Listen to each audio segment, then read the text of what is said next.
नमस्कार मैत्रिणींनो, सिंपल मेजवानी मराठीमध्ये आज आपण जिभेची चव वाढवणारं मस्त चवदार आणि चटकदार पौष्टिक असं मेथीचं पाणी करणार आहोत।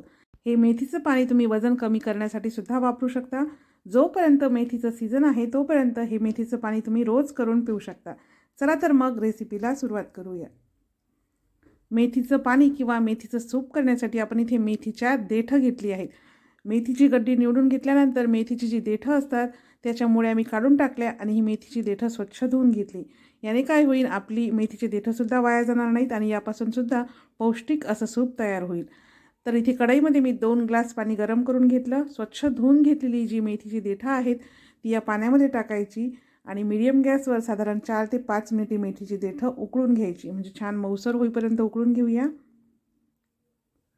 तर मीडियम गॅसवर साधारण 5-1 मिनिट ही मेथीची देठे उकळून घेतली। तुम्ही बघू शकता आता देठ बऱ्यापैकी मस्त अशी मऊ झालेली आहेत।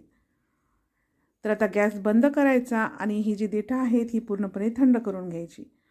मेथीची देठ पूर्णपणे थंड झाली की एका मिक्सरच्या भांड्यामध्ये टाकायची आणि मिक्सरला फिरवून घ्यायची। यामध्ये तुम्हाला हिरवी मिरची किंवा आले जर टाकायचं असेल तर ते सुद्धा टाकू शकता। तर आता हे मिक्सरला फिरवून घेऊया। मिक्सरला फिरून घेतल्यानंतर जी मेथीची देठ आहेत ना ती आपल्याला गाळून घ्यायची, म्हणजे देठाचे जे धागे असतात ना ते आपल्या सूपमध्ये जायला नको, त्यासाठी हे जे सूप आहे किंवा हे पाणी आहे हे गाळून घ्यायचं अशा पद्धतीने। तर बघा हे पाणी इथे मी गाळून घेतलेलं आहे।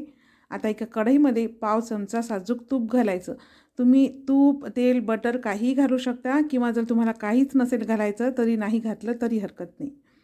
तर तूप वितळल्यानंतर आता इथे आपण अर्धा चमचा जिरे टाकूया आणि जिरे छान असे तडतडू द्यायचे आहेत। तुम्ही बिना तेल, तूप, बटरचं सुद्धा हे पाणी करू शकता, फक्त कोरडं जिरे आणि लसूण भाजून घ्यायचा। तर आता इथे मी बारीक कापलेली 5 ते 6 लसूण पाकळ्या घातल्या आहेत। आता लसूण छान लालसर होईपर्यंत भाजून घेऊया। लसूण छान लालसर रंगाचा झालेला आहे। तर आता जे गाळून घेतलेलं मेथीचं पाणी आहे ते यामध्ये टाकूया। आता हे पाणी यामध्ये टाकल्यानंतर आता याच्यामध्ये चवीनुसार मीठ टाकायचं आहे आणि तिखटपणावर थोडीशी चव येण्यासाठी आपण यामध्ये पाव चमचा काळी मिरी पूड घातली आहे। काळी मिरी पूडऐवजी तुम्ही एखादी हिरवी मिरची वापरली किंवा थोडंसं लाल तिखट वापरलं तरी काही हरकत नाही।